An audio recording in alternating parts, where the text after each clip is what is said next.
Okay, all right. This seems quite a quiet class. Okay, all right. So when we start with identifying of stakeholder management process, we need to identify individuals or groups who are directly impacted and who have a vested interest in the project. So what we generally try to do is understand, okay, who are my external and internal stakeholders? What is their involvement in the project? And what we try to do is maintain a register of the same so that we know what needs to be done, how the stakeholders are going to be identified. We have a list of their contacts, and in case who needs to be appraised when. Once we have identified the stakeholders, we need to plan their expectations, their needs, their concerns, and as a group, based on their level of interest or potential impact to the project, we need to have an engagement plan. An engagement plan is basically over a duration of a project, maybe in weeks or months. How and when do we engage them? Depending on their level of bureaucracy, their level of impact and power in the project. Once we have come up with the plan, we now start to strategize communication, messages, connect regularly. Strategizing communication messages can come from workflow tools, emails, or keeping them appraised through text and emails as well. The major important thing over here in managing stakeholders is proactive, prompt communication through which we align their expectations and which will help in positive results and relationships. One major peril of stakeholder management, what we see over a period of time, is gap in communication. And I believe most of you must have seen that happening. Wherever we see there is gaps in communication, we are not able to communicate properly, or there is a misalignment of expectations, we see conflicts. We see relationships between client or vendor or our stakeholders getting affected, which means it will affect the delivery of the projects, which means it can affect the outcome and performance of the organization as well. So it's important for us to ensure our strategy, our communication, and our plan helps in maintaining positive relationships with our stakeholders. And last and not the least is monitoring. Whenever, as a practice, what we try to do if we have our major stakeholders in a project, timely communication, proactive communication, we hear the feedback, regular check-ins, monitoring progress, sharing updates with them with full transparency helps in building the trust and relationship with the stakeholder. These are some of the major aspects as a program manager you need to have so that people understand, people can trust you, and they uh, invest their time and interest to a successful delivery for this project. Okay, so while we understand the stakeholder management process, how do you understand who stakeholders and where do you bucket them?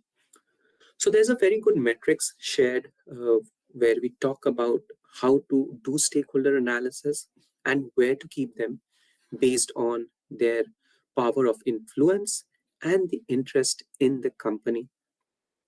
So in the diagram, what you see here is a 2x2 matrix of power versus interest and how each of these stakeholders are classified into each of the categories. Why? Stakeholder analysis is performed when there is a need to clarify the consequences of envisaged changes at the start of new projects or in connection to any organizational changes. It is paramount for each and every one of us to identify the stakeholders and ensure we keep them satisfied or manage closely, monitor, or keep them informed. Behavioral change is the critical link between programs and their realized business value, which helps in understanding the stakeholder behaviors in depth. So, For example, if we take with a stakeholder who has high power influence but a low interest or a high interest, we need to ensure they're satisfied, which means we have to engage, consult, and increase their interest level. The second part, where manage closely, we need to ensure these are your key players, which means they are your decision makers, and you need to engage with them regularly. Have governances, cadences to ensure they are your mentors. They are your people who are cheering at the back. Monitor who are these people. These are least important. These will be your daily managers, which aims to move towards the right so that they can have high interest and high influence. So for them, we monitor them, just keep them informed. And the last category, which are your high interest, these are your potential players and important supporters whom we always need to keep abreast about the changes or updates or things that are happening in the project, so that they are always interested and your greatest cheerleaders. I'll take a pause here, team. Any questions so far?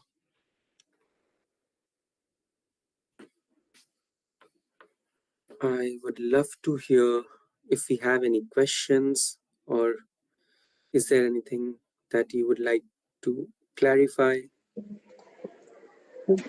Sir, no, everything is clear.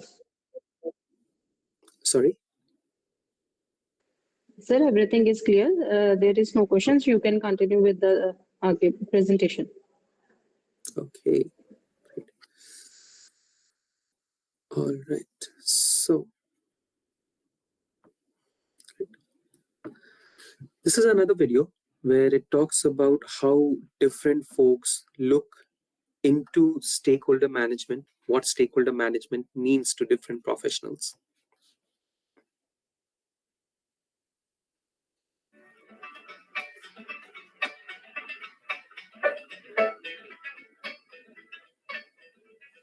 Being able to get all of the viewpoints in the room and come up with solutions to problems that are acceptable, doable, achievable, and actually get results that are measurable. More important to me is the whole mindset, the sincerity, the authenticity of how are you engaging? Are you listening? Are you sharing with openness and transparency? And when you talk about authentic relationships, it's how do we actually work together, recognize each other's intentions and what brings us to the table. And we get back to the basics of we're all humans and how do we relate to each other? And if we relate well, we can do great things.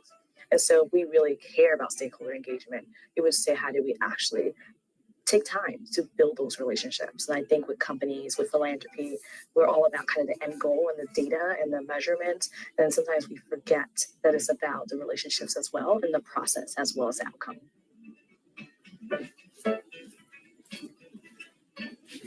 If we are looking at the different kinds of stakeholders as we're moving forward towards our plan, we're more likely that our plan will have success. We have to be able to advance effective climate solutions quickly. And if you don't have people bought in, you're not going to make as much progress fast enough. Well, these problems that we're dealing with are complex and no one single voice has all the answers. So whether it's at the local level in your communities or at the global level, are your products going to be acceptable to society? Well, it matters because, again, we could do all this work, right? If it doesn't resonate to our clients, why do we do it in the first place?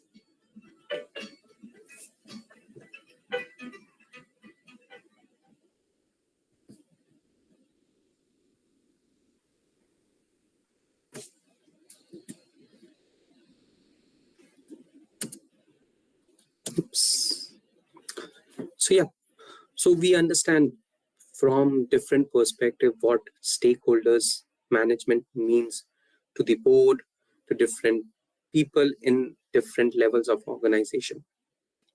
Now, coming back, we started with two important topics of communication and stakeholder management, and the fourth point was on the problem solving and risk management.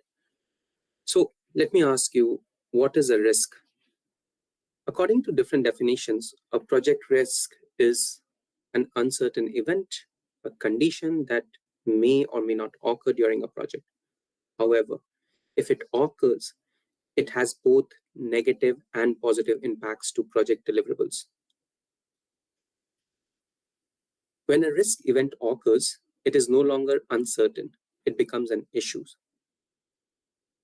And basically what we are trying to see, there are two basic components of risk. One is probability and the second is an impact. What is probability of a risk? It is basically the likelihood of an event happening. Impact is what that event can impact. And the formula for risk is probability into impact. Look at it from a perspective like a project may face various types of risk and categories. Understanding various risks can help you recognize and mitigate risk for the future. Let me give you an example. So when you use the metro, you probably try to stay safe and away from the tracks, right? Make sure that you are behind and what is whenever the train is approaching. Being hit by a subway is an event representing a high impact. However, the probability is quite less. So the mitigation plans that you will perform will be motivated by the potential impact. On the flip side, being burned by a spilled coffee is high, but the impact is low. So you also, again, perform risk mitigation strategies such as walking slow or using covers so that you are not getting impacted, or you are reducing the probability of occurrence of those risks. But the risk perception is also driven by high probability of it happening rather than the impact. So in most cases, whenever we define risks or we try to understand what a risk is, a general perception is a high risk event is when the probability of it occurring is higher. However, when the probability and impact are both high, it's an important risk which we might need to consider and mitigate until and unless it's acceptable. So going forward, there are two quotes that I wanted the teams to understand. While Swami Vivekananda started with this quotes talking about, hey, take risks in your life. If we win, we can lead. If we lose, we can guide, right? So this is a famous quote by Swami Vivekananda, where the importance of taking risk and importance of understanding risks are inevitable in any projects. In fact, an airplane crashing into your office might be a very high impact event, but it contains a very low probability. So that isn't a significant risk that can be considered for the success of the project. Another important quote where I learned from watching a lot of series, and what we hear is risk hai to iske. I'm assuming many of you might have heard this part in some of the web series that became very popular here. So what do we understand? We understood the importance of risk, the probability of risk, the impact of risk, and we understood how we need to categorize risk. So risk category, what is a risk category? It's basically a classification of a different project management risk which are caused due to the internal and external sources. We talked about internal and external stakeholders. In a similar way, there are a lot of risks which are internal and external. Starting with, in a project management scenario or in many organizations, the two major kind of risks that we see are project level risks and business level risks. Project level risks are basically that affects the delivery of the project, the timeline, cost, schedules. And in many a times, it is more of related to budgeting, resource management, scheduling, and costing. Business level. So if your project is getting overrun, or if your project is overshooting the budgets, there will be a lot of impact. Or even the business level risks are potential to impact the overall businesses, which means prioritization or governance, customer satisfaction, workforce risk. So if tomorrow workers go on a strike, the project is stalled, as well as there's impact in the performance and output of the business. And that's where we see there are different categories of risk that comes into the picture.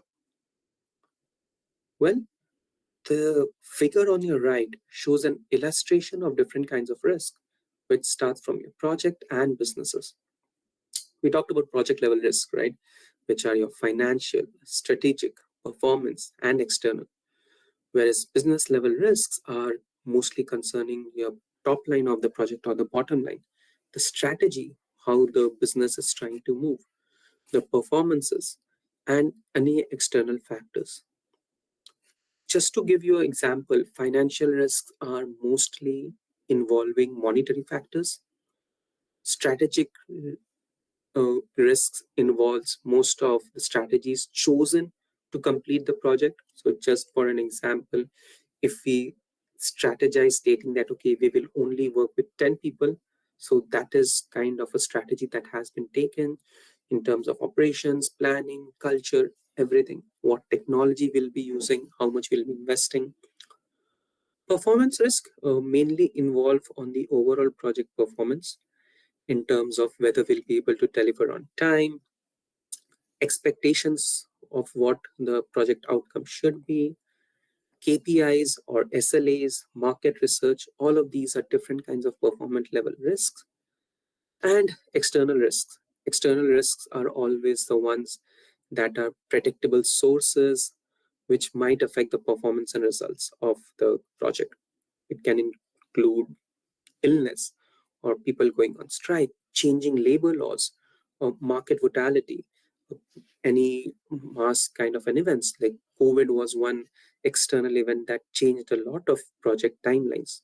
So these are some of the risk categories that we see in the project and how we classify them. Moving on. So we understood what is the risk, what are the different categories. We are now going to see what are the different kinds of risk that comes in a project management work.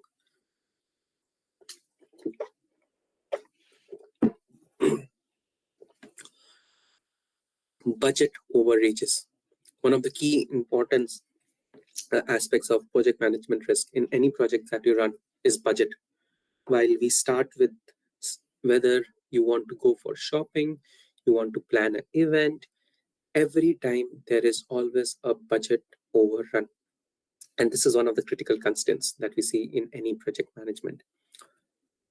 Retention of skilled employees. While we all face challenges in, I'm sure, in our projects as well, how do we retain talent in your projects?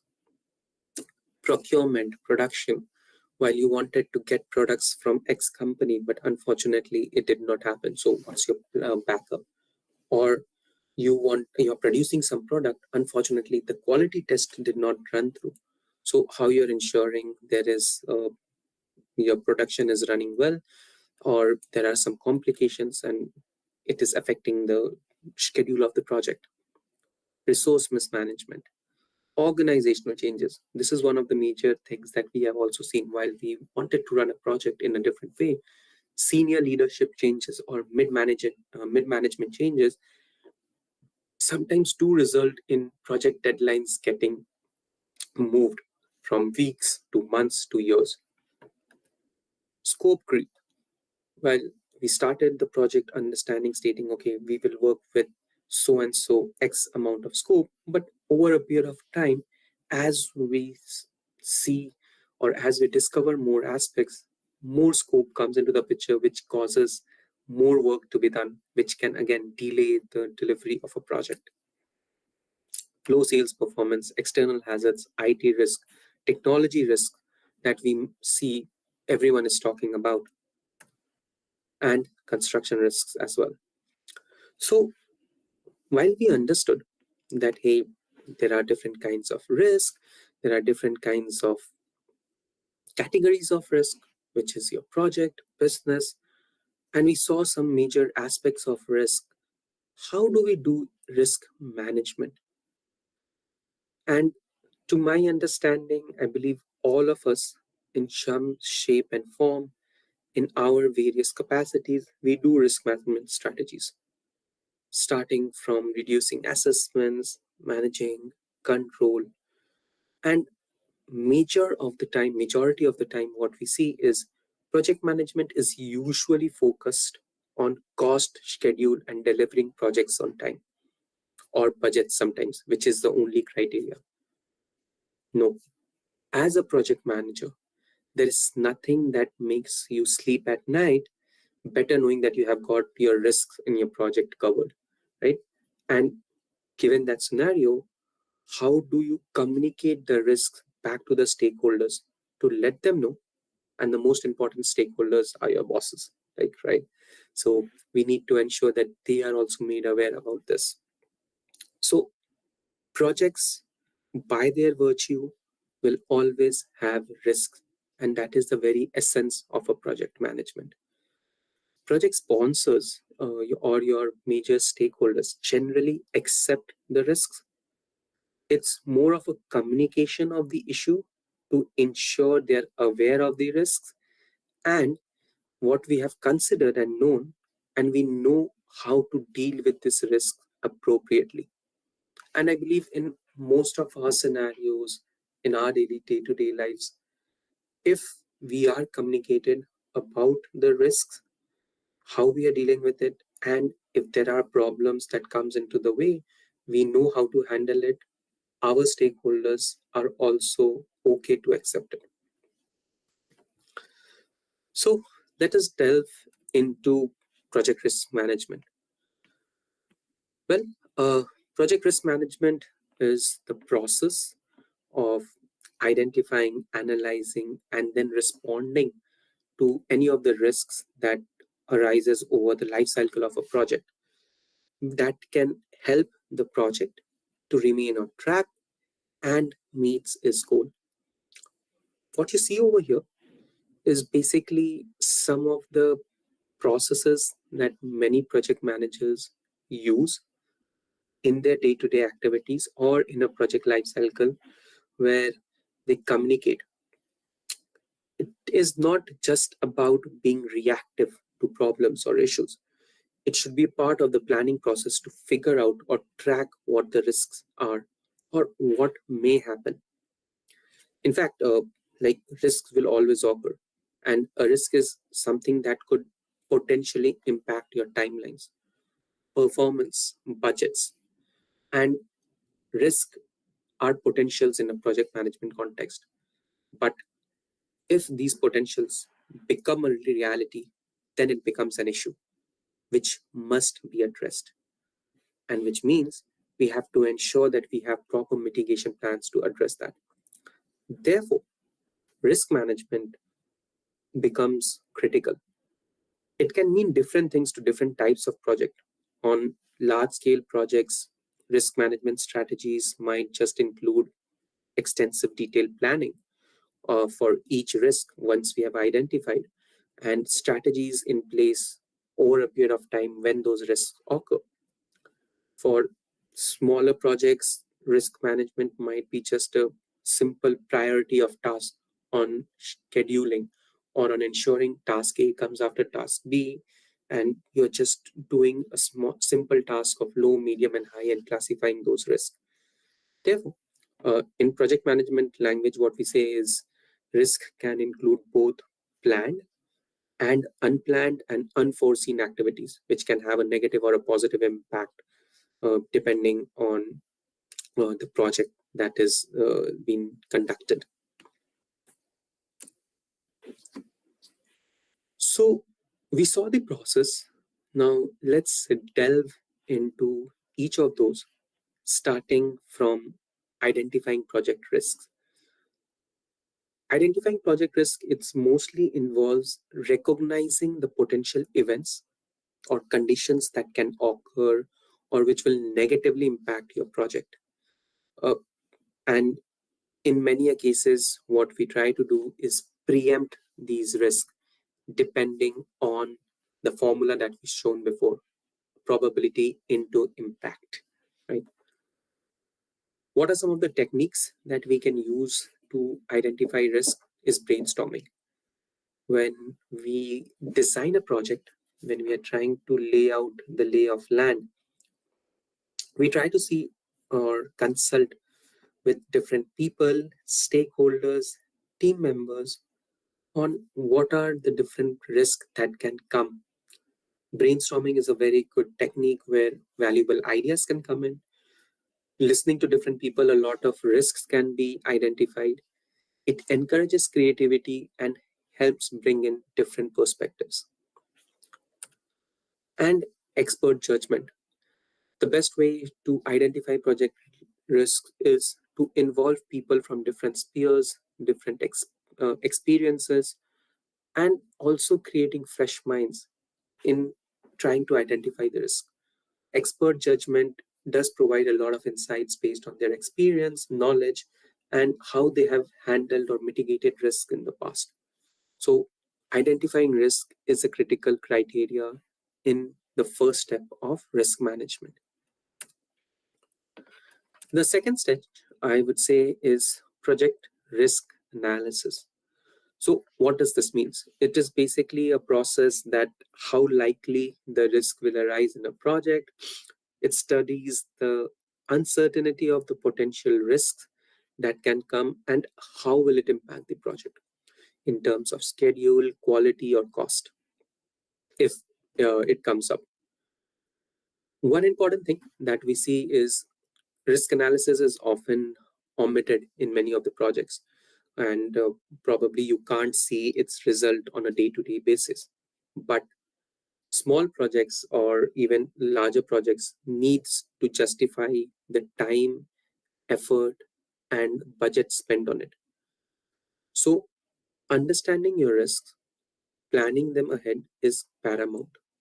And doing an analysis of the risk, which is a qualitative and a quantitative analysis, helps to decompose the different risks that are there, which will help to determine how often the event is occurring. Just for an example purpose, like let's start with the qualitative risk analysis. It's kind of an assessment done by experts on project teams who will be using the data from past projects, and based on their expertise and experience, they estimate the impact.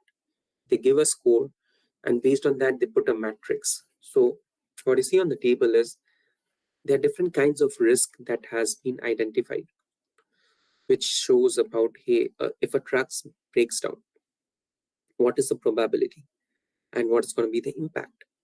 So based on different probability and impact, we know multiplying the probability into impact gives you the score. And once we get a score, the number that gets with the highest rating is prioritized.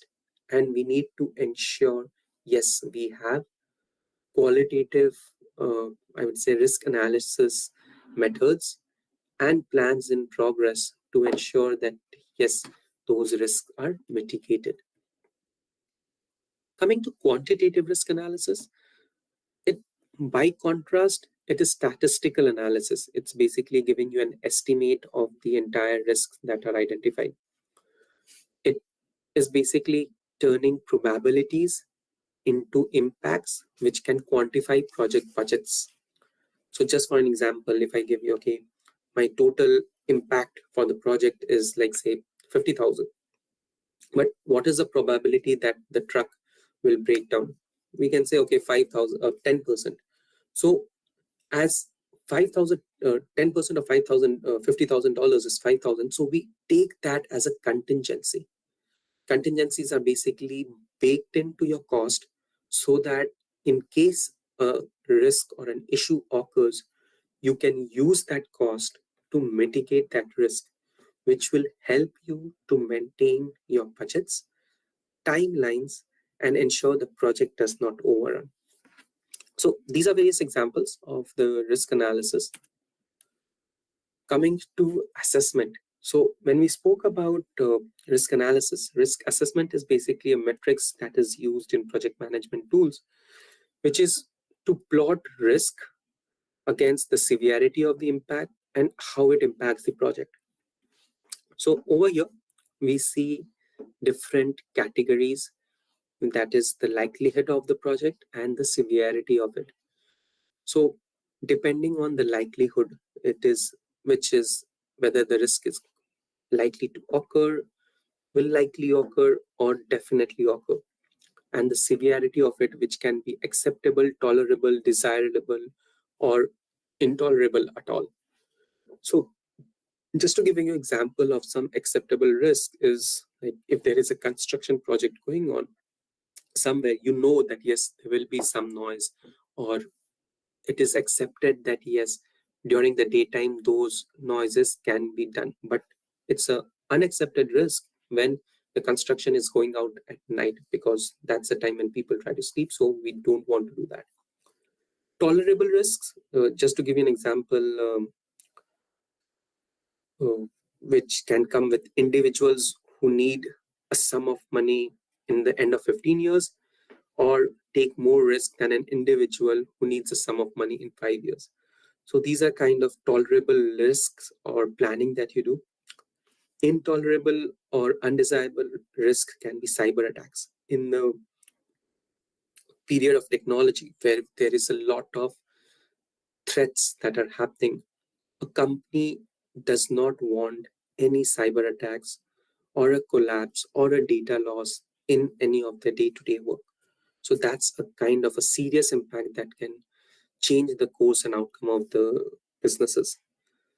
And the last is intolerable, which can result in disasters, right? What we are recently seeing, and which can be ethical issues or abusal issues, health issues that can come in. So based on these, you see there is different metrics that has been given. And based on this metrics, we classify risks as low, medium, high, and extreme. What does this mean? It's basically ensuring that yes, the low risks are acceptable to us, which considering them, we should be okay to move ahead with it. The medium, we need to start engaging or having the mitigation strategies. High is something where we need support from different stakeholders or project teams, which needs to be done. And extremes, which can place an event on hold. So we need to ensure we get the right support or have the mitigation strategies, or we need to stop the project as well, because this is intolerable. So based on our understanding of the risk assessment, we need to prioritize, right? So we did identification, we did the likelihood, we did the impact. We need to prioritize. And once risks are identified, the potential impacts, prioritizing helps you to manage the different stakeholders and risks accordingly. It is crucial. Focusing efforts on prioritizing risks helps in defining which risks are of the highest priority, and business and remediations or mitigation strategies needs to be done with them thoroughly. It's an important part of any risk process, that is prioritization. And I believe in many of our daily work, in many of our day-to-day jobs, a lot of people talk about prioritization. What does that mean? Is while I have 10 different jobs that needs to be done, I have 10 different risks that are there. What is the impact? Which we can use the qualitative or the quantitative analysis methods to prioritize them. If the organization's critical asset is data centers, and all of the information is held online, in the current climate of cyber attacks, it is both likely to take place and the impact can be severe. So this is a risk that every organization takes into account and moves ahead and ensure they have the proper steps and measures in place, that in case any of these events occur, they have the right measures to tackle those risks. And that's why they prioritize cyber attacks as number 2 or number 3 in their top categories, and have the necessary mitigation plans. Once we have done prioritizing our risk, the important aspect is monitoring them. We saw in the stakeholder management process, after identification, analysis, the last steps comes in as monitoring. How do we monitor risk, right? So a simple example is a risk register, which is a crucial part of project management, which lists all your risks that can happen over a period of time and have the critical information about them. A risk register is a constant change or a work in progress document, which you will see once you have identified, once those risks are mitigated, new risk will take priority. Today, a risk can be priority 4, but once priority 1 risk are solved, the priority 4 takes into precedence. So that's how we need to ensure that the risk register is constantly updated. It can have good columns on the risk event, the probability, whom is it assigned to, what are the responses or contingency plans, and what is the status. This kind of, you can say, a template is well used and circulated across the board, where they can see what is happening, and based on the risks that we see, we can provide updates to the stakeholders as well. It is the responsibility of a project manager to ensure that the risk register is updated whenever necessary, and the task of updating the risk, delegating the assignments, and ensuring status updates are provided to the respective stakeholders is paramount duty of a project manager. We can't say that no, this risk register is someone else's task. No, as a project manager, you are supposed to maintain this. So we understood the different categories of it. How do we mitigate? And while there are different ways of mitigating risk, we can start for each of the identified risks. Developing mitigating strategies can help reducing their impact or likelihood. It has to be a proactive and continuous approach which contributes to the overall project stability. It is essential to develop targeted mitigation plans. The reason being, it is for you to have these developed strategies helps to mitigate the risk, which can be done through avoidance, which can be done through reduction, which can be done through transference or acceptance. Just to give you an example, right? Avoidance, it can be like if your employers or friends are traveling into a path of an ongoing hurricane, or if there are some traffic jams in a place where you want to go, and a Google Maps tells you that, hey, you need to cancel the trip or you need to take a detour. So this kind of risk is called risk avoidance, where you are able to avoid taking that risk. Reduction, it is a common strategy of risk management where it's like you're reducing the impact through the actions that you take. It's kind of, you can say, lowering the risk. One very common term what many financial institutions do or banks is hedging, which is lowering the risk of currency fluctuations that happens.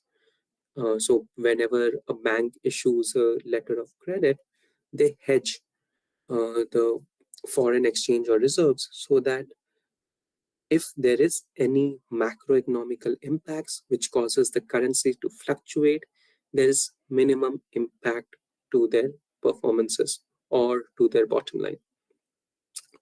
Transferring a risk. So transferring a risk is basically where you share the responsibilities or the impact of the risk, and you don't have to bear it alone. There is some other party who does that. Classic example of this is an insurance policy, where the risk transfer, you pay a small fees for a third party to avoid any financial burden, right?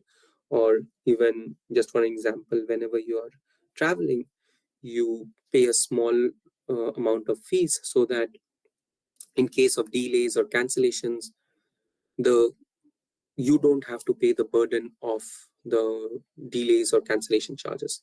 And the last is your acceptance.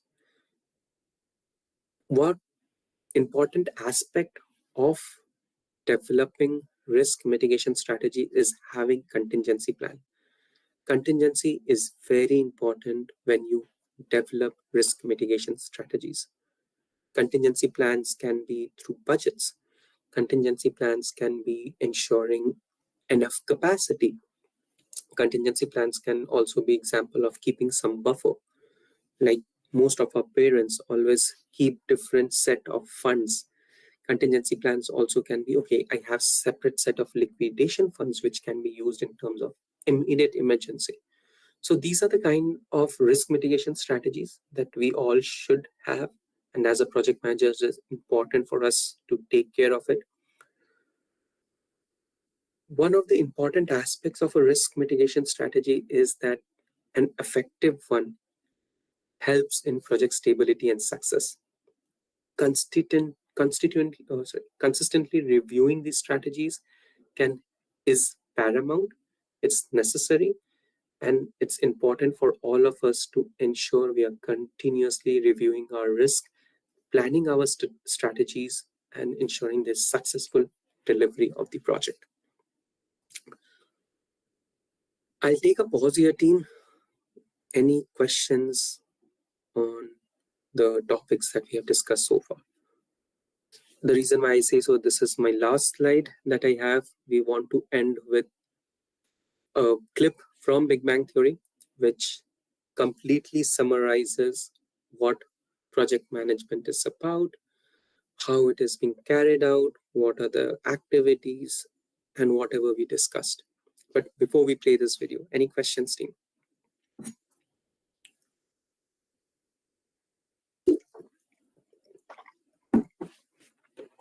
All right, I'll take that as a yes. With Bonnie Crombie, it's always more taxes, more costs. We pay HST, income. My brain cells to remove the I'll cut to the chase. The Air Force believes there's an application for this technology, and we're interested in funding your research. Thanks, but you should know we're a little concerned about this being used in weapons. Well, let me put your mind at ease. What we use it for is none of your business. I don't know how I feel about this. Look, guys, it's just a guidance system. It's not like you're handing us the Death Star from Star Trek.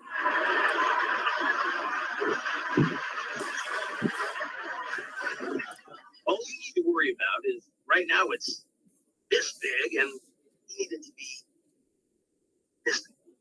That's a lot less big. Yes, it's this much less big. I'm not even sure that's possible. Well, I ran it by some colleagues at MIT, and they thought they could get it done in 4 months. 4 months? Yeah, we'll do it in 2. Hi, I'm Dr. Sheldon Cooper. I'm the actual brains behind this project. Also, engineers aren't real scientists. MIT is a trade school, and the Death Star is from Star Wars, not Star Trek. But otherwise, thank you for your service. It's pretty late. Think I've got time to run some more simulations on the cooling system? Sure. Still figuring out the thermoacoustic expander. While you do that, I am going to pump cerebral spinal fluid through my brain cells to remove the metabolic byproducts of the day's thoughts. It's called sleep, and it's my bedtime. Night, y'all. Hey, you're not going anywhere. We only have 2 months to deliver this to the Air Force because of you. I know, I was there. Well, wake up! We're gonna put in a lot of late nights. I don't really know how to say this. We could try starting with Sir. Right. Sorry, sir. He said start with it, not end with it. Sir, we've hit a bit of a snag. We're already behind schedule.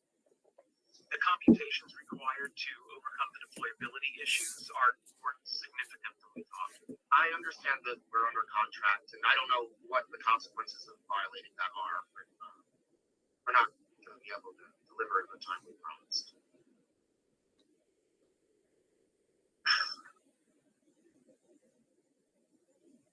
How long? We're thinking 2 years. All right. That's it? You're okay with that? What, you think you're the first government contractor who isn't going to deliver on time? We're waiting for a big space laser rig in order to beat the commies. Thanks for understanding, sir. Yes, thank you so much. We really appreciate it. All right, pressure's on. Want to see a movie? Popcorn's on me.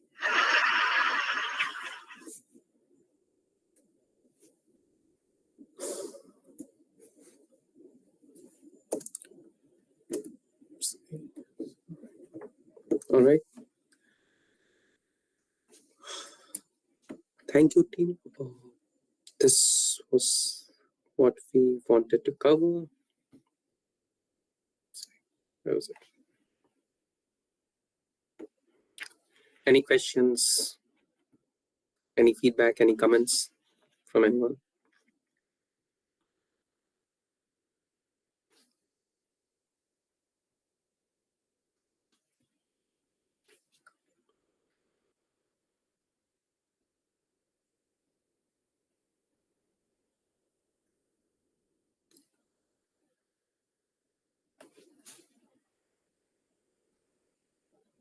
Okay, all right. Thanks, Deepika.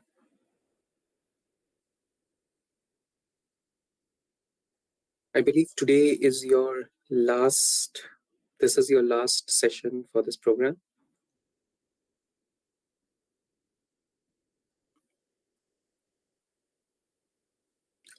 Who's the facilitator here apart from Professor Harsh? Anyone? I heard Professor Harsh taking the name of Rajesh. Is he still present?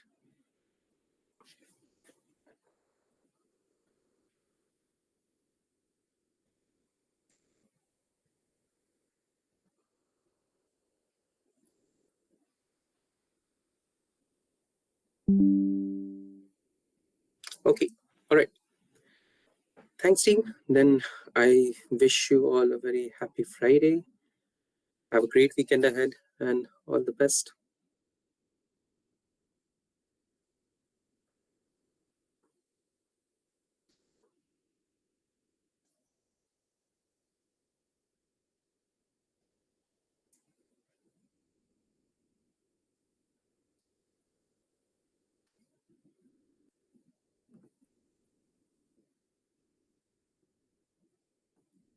Okay, Dr. Sonia, sorry, I'm just seeing your chats here. Was there anything that you were asking, or was it more on my questions that you were responding to?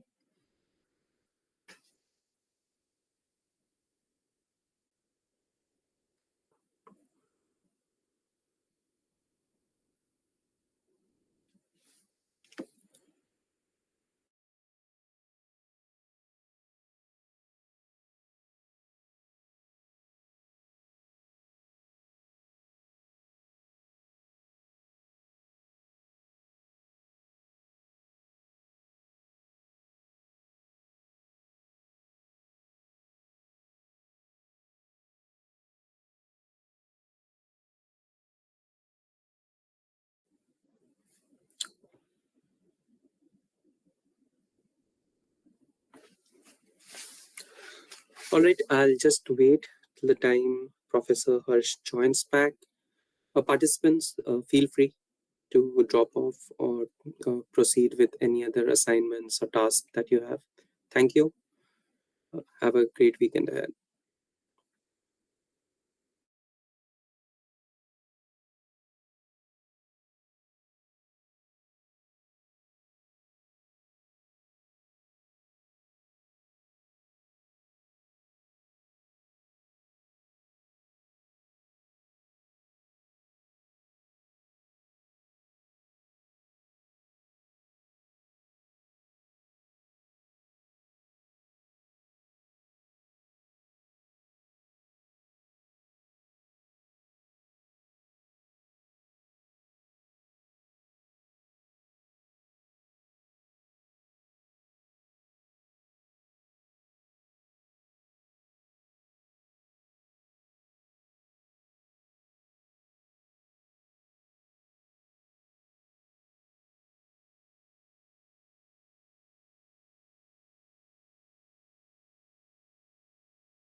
Pankaj sir, please wait.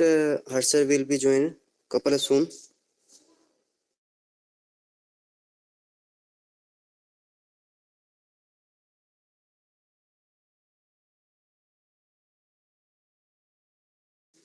Hello, Pankaj sir. Are you there? Yeah, I'm there, Rajesh. Yeah, I'm there. Wait, sir. Harsh sir will be joining. No problem. Sure.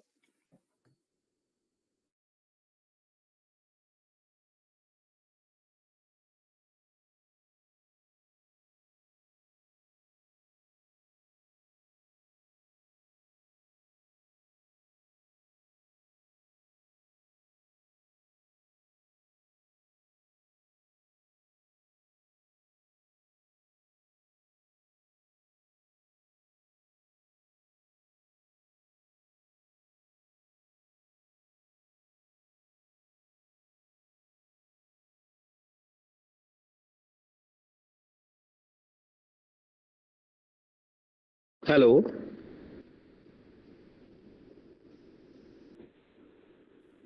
Hi, sir. Yeah, Pankaj, are you able to listen to me? Am I audible? Yeah. Yes, sir.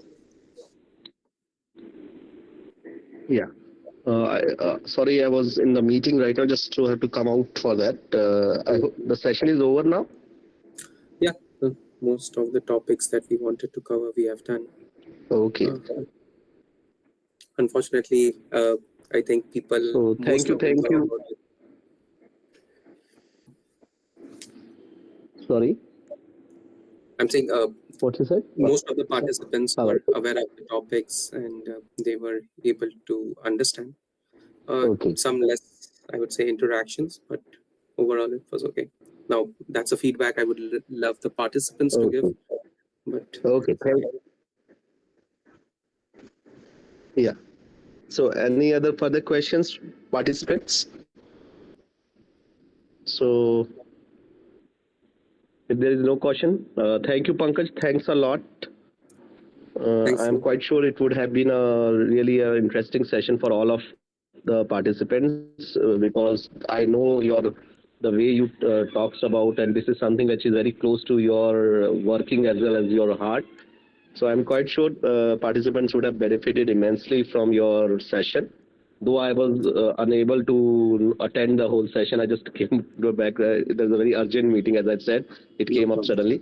So thank you very much, Pankaj, and thanks. You have taken so much pain to be awake at the midnight. So once again, look forward to your support and kind of cooperation in the future as well. Thank you very much, Pankaj. Thanks. Have a great weekend. Thank you. Great. Thank you. Thank you, Pankaj. Good night. So participants, the next session will be by Dr. Amit Goyal. He'll be joining at 11:45. So till that time, you can grab a cup of tea or coffee, but stay connected, please. Thank you. Thank you so much, sir.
ਇਹ ਸੋਚ ਪਾਈ ਹੈ ਕਿ ਅਸੀਂ ਇਸ ਪੂਰੇ ਤਨਦੇਹੀ ਦੇ ਨਾਲ ਨਿਭਾਵਾਂਗੇ। ਮੈਂ ਸਾਰੇ ਐਥਲੀਟਸ ਨੂੰ ਰਿਕੁਐਸਟ ਕਰਦਾ ਕਿ ਆਪਣੀ ਆਪਣੀ ਜਗ੍ਹਾ ਦੇ ਉੱਪਰ ਬੈਠ ਜਾਣ ਵਿਰਾਜਮਾਨ, ਔਰ ਜੋ ਫਲੈਗਸ ਵਾਲੇ ਨੇ ਉਹ ਅੱਗੇ ਆ ਕੇ ਵਿਸ਼ਾਲ ਦੇ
ड्रामेबाजी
So participants, Dr. Amit Goyal will be joining in a few minutes time. Just wait for a couple of minutes. Am I audible?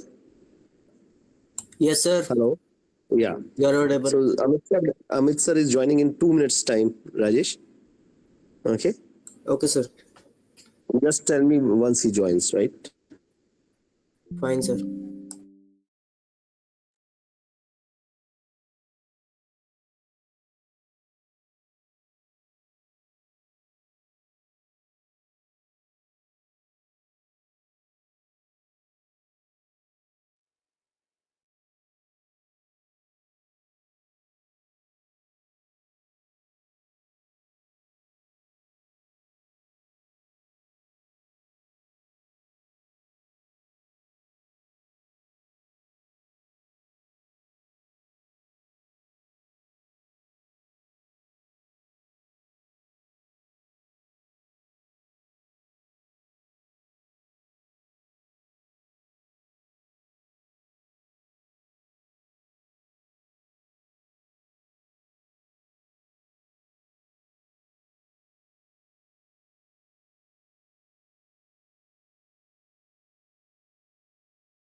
Yeah, Amit sir, are you there?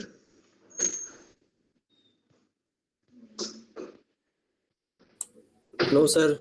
उन्होंने ज्वाइन नहीं किया अभी. Hello. Amit sir. Amit sir.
Hello, Muskan को बुलाना.